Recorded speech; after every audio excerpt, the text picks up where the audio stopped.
আজকের কবিতাটির নাম আত্মকেন্দ্রিক, অর্থাৎ স্বার্থপরও বলা যেতে পারে। আমাকে কেউ একজন প্রশ্ন করেছিল, এখনকার মানুষ এত স্বার্থপর কেন?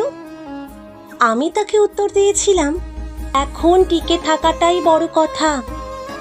এখানে কেউ কারোর জন্য থেমে থাকে না, এখানে সবাই নিজের লড়াই নিয়ে ব্যস্ত। ভালোবাসা আছে প্রয়োজনের পরে।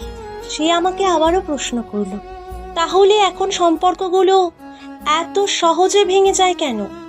কারণ মানুষ এখন অনুভূতির আগে অপশন খোঁজে।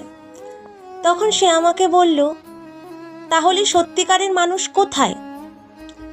আমি বললাম, তারাও আছে, কিন্তু চুপটি করে। কারণ এখন সৎ থাকাটা যতটা কঠিন, ভান করা অনেক সহজ।